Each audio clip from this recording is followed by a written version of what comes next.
BJP ने लोकसभा चुनाव के लिए राजस्थान की 25 में से 15 सीटों पर प्रत्याशियों की पहली सूची शनिवार को जारी कर दी। इसमें उदयपुर संसदीय क्षेत्र से इस बार नए चेहरे के रूप में राजकीय सेवा में कार्यरत मन्नालाल रावत को टिकट देकर सबको चौंका दिया।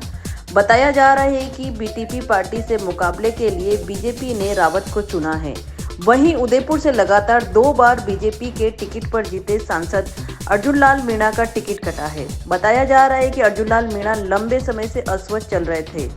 वे कई समय तक हॉस्पिटल में भर्ती भी रहे। हालांकि उदयपुर से चुन्नीलाल गरासिया भी दावेदार थे, लेकिन हाल ही में उन्हें राज्यसभा से सांसद चुन लिया गया है। मन्नालाल रावत उदयपुर में डीटीओ, एआरटीओ और आरटीओ पद पर रह चुके हैं।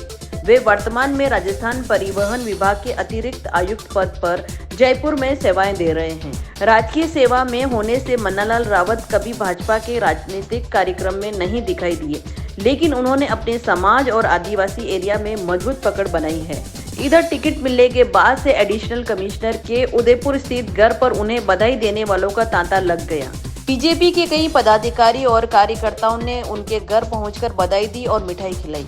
इस अवसर पर मन्नालाल रावत ने कहा है कि 2047 तक राष्ट्र को विकसित भारत का सपना पूरा करने के लिए जिस तरह से काम हो रहा है, उस काम में जिस तरह से प्रवाह की आवश्यकता है, उसके लिए छोटे से सदस्य के रूप में मुझे चुना गया है।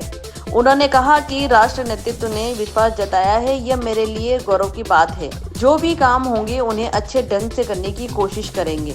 उदयपुर को लेकर पर्यटन, जनजातीय क्षेत्र के विकास और शिक्षा नीति को लेकर बेहतर काम करने पर प्राथमिकता रहेगी। जनजातीय अंचल में युवाओं और विशेषज्ञों से वार्ता कर समस्या का हल निकालने का प्रयास करेंगे। कैसा लग रहा है आपको मौका मिला है, पार्टी ने इतने बड़े पद के लिए आपको कहीं मैदान में उतारा, क्या कहेंगे?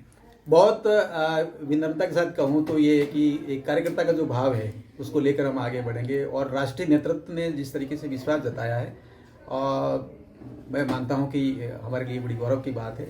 जो भी निर्देश होंगे, जिस ढंग से काम होंगे, जो भी काम समझाए जाएंगे, समझने की कोशिश करेंगे और तेजी से काम करने की कोशिश करेंगे, ऐसा मुझे लगता है। क्या कुछ प्राथमिकताएं रहेगी उदयपुर को लेकर? पर्यटन और जनजाति विषय, इसके साथ ही साथ राष्ट्रीय शिक्षा नीति, इन 3 आयामों पर क्या कुछ अच्छा हो सकता है क्षेत्र, समाज और पूरे अंचल के लिए, उसके लिए तेजी से मिलकर प्रयास। बाप और बीटीपी एक बड़ी पार्टी है, किस तरह से उनके कार्यकर्ताओं को या उनके बढ़ते प्रचार प्रसार को आप चुनौती के रूप में देखते हैं?